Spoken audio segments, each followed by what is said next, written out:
We hunger and thirst, and are ill clad.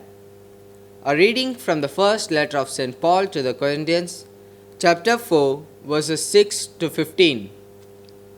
I have applied all this to myself and Apollos for your benefit, brethren, that you may learn by us not to go beyond what is written, that none of you may be puffed up in favor of one against another. For who sees anything different in you? What have you that you did not receive? If then you received it, why do you boast as if it were not a gift? Already you are filled, already you have become rich. Without us you have become kings. And would that you did reign, so that we might share the rule with you. For I think that God has exhibited us apostles as last of all, like men sentenced to death, because we have become a spectacle to the world, to angels, and to men. We are fools for Christ's sake, but you are wise in Christ. We are weak, but you are strong.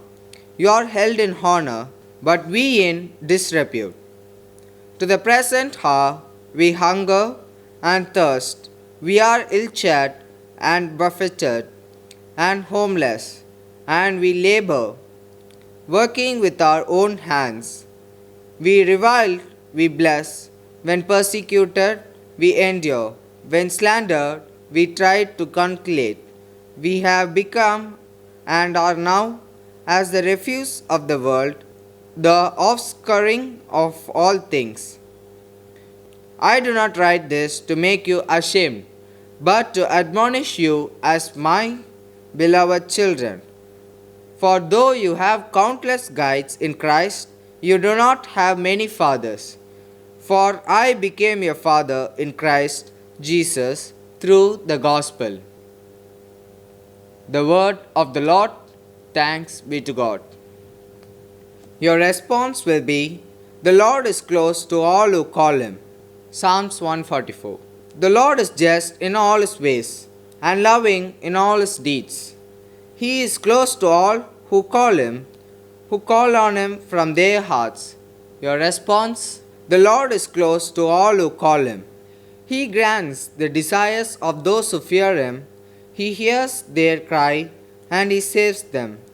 The Lord protects all who love him, but the wicked he will utterly destroy. Your response, the Lord is close to all who call him. Let me speak the praise of the Lord. Let all mankind bless his holy name, forever, for ages unending. Your response, the Lord is close to all who call him. Why are you doing what is not lawful to do on the Sabbath? A reading from the Holy Gospel according to St. Luke, chapter 6, verses 1 to 5. On a Sabbath, while Jesus was going through the grain fields, his disciples plucked and ate some ears of grain, rubbing them in their hands. But some of the Pharisees said, why are you doing what is not lawful to do on the Sabbath? And Jesus answered, have you not read what David did when he was hungry? He and those who were with him, how he entered the house of God and took and ate the bread of the presence, which it is not lawful for any but the priest to eat, and also gave it to those with him. And he said to them, the Son of Man is Lord of the Sabbath. The Gospel of the Lord. Praise to God.